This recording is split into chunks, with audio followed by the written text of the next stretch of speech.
Canada dumps F-35s. The Arctic pivot? Nobody saw coming.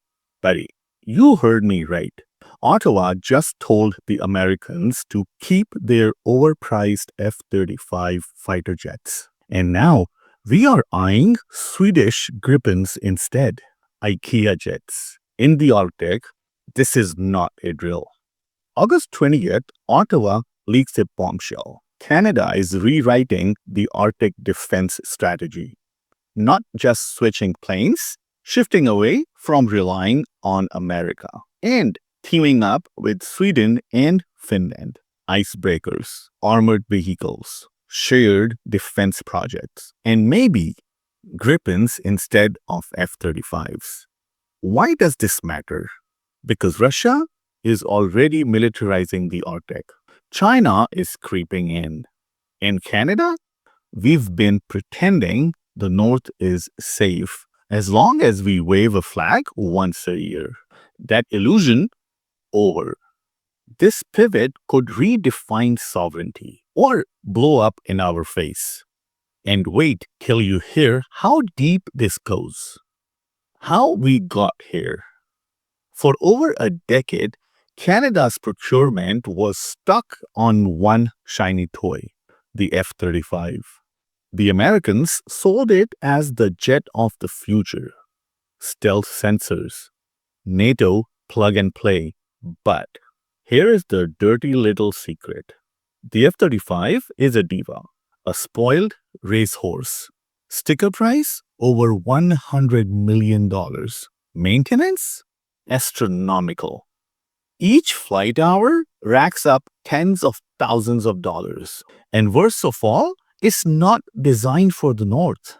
The F-35 needs long, perfect runways, constant care, warm weather assumptions. The Arctic? Frozen airstrips, snowstorms, batteries that die at -30, electronics that glitch in the cold? Is that what we want? Buying the F-35 to defend Nunavut? It's like buying a Ferrari to drive across the tundra. Looks cool, doesn't work. Enter the Gripen. Now, let's talk Swedish Saab Gripen, the underdog jet. Half the price. Simple, rugged, designed to take off from regular highways in the dead of winter. Needs a handful of ground crew and a refueling truck, not a flying circus of engineers. The Gripen is basically the snowmobile of fighter jets. Tough, reliable, no nonsense, doesn't need a hangar the size of Rogers Center just to survive. And here is the kicker. Finland already flies them. Sweden builds them. Both are now NATO. Both Arctic neighbors. They know -30-degree warfare. So when Canada looks at the map, the cost of the F-35 and Russia's Arctic buildup, Gripen looks like the smart play. Before we go any further, please like, subscribe, and share this video with your friends. Subscribing to my channel is not going to cost you anything, but it does help me big time. Thank you. Now back to our topic. Why the Arctic matters. This isn't just about jets. It's about territory, resources, sovereignty. Russia has over 50 Arctic outposts, airstrips, radars, missile launchers, subs under the ice, bombers overhead. A few years ago, they literally planted a Russian flag on the seabed at the North Pole. Like it's the 1800s and you can just claim land with a pole. China calls itself a near-Arctic state, which is nonsense. They are about as Arctic as Jamaica. But they have built the world's biggest fleet of non-nuclear icebreakers, pouring money into shipping routes, building research stations that sure look like strategic bases. Why? Because melting ice is opening new shipping lanes and exposing oil, gas, minerals. The Arctic is the next gold rush. In Canada, we've got rangers on snowmobiles, a couple icebreakers older than your uncle. and big sovereignty speeches. That's it. For decades, our strategy was basically don't worry, America's got us. But America is busy with China, with the Pacific. So Ottawa finally waking up. Late, but awake. The breakup with USA. Here's the part nobody says out loud. This is Canada quietly breaking up with America. For decades, the deal was simple. Buy US weapons, follow US strategy, trust the Pentagon, NORAD, NATO, all of it. But ask yourself, if push comes to shove, will Washington really prioritize the Northwest Passage over Taiwan? Not likely. That's why Ottawa is hedging, partnering with Sweden and Finland, building Plan B.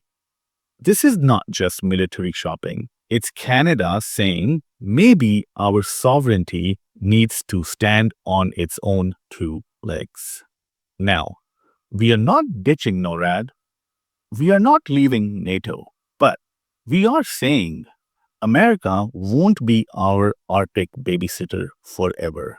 And buddy, that's a big shift. Picture this. You are at Tim Hortons with your dad. You say, yeah, Canada dumped the Americans for Swedish jets. He's gonna spit out his double-double. IKEA jets? What's next? Defending sovereignty with Allen keys and meatballs? It sounds ridiculous, but here is the thing. The Gripen might actually save our Arctic bacon because sovereignty is not about having the flashiest jet. It's about being there when it counts. The ripple effects. So, what happens if Canada actually does this? First, Washington will be furious. The Pentagon hates when allies don't buy American. They will call us freeloaders, weak. Expect pressure. Second, Russia will test us. They already buzz our airspace just to see if we scramble. If we buy Gripens, they will push harder. Third, China doubles down. More icebreakers, more Arctic missions. The North becomes a flashpoint. And finally, Canadians will confront the cost of sovereignty. Jets, icebreakers, bases, training, billions. For decades, we underinvested because America picked up the slack. That era, done. So here is where we land. Canada just flipped its Arctic playbook. After years of pretending the F-35 was our future, we are pivoting to Sweden, to Finland, to icebreakers, armored vehicles, maybe Gripens. It's risky, could strain the US alliance, could anger Russia, but maybe, just maybe, it's the smartest move we have made in decades. Because sovereignty isn't defended with speeches. It's defended with boots, ships, and planes in the snow. For the first time in years, Canada is acting like it wants to own the Arctic. So, buddy, do you trust this pivot? Or are we just trading one dependency for another? If you have liked this video and want to know more on similar topics, please hit the like button, share this video, and hit subscribe. Thank you so much for watching, and I'll see you in my next video.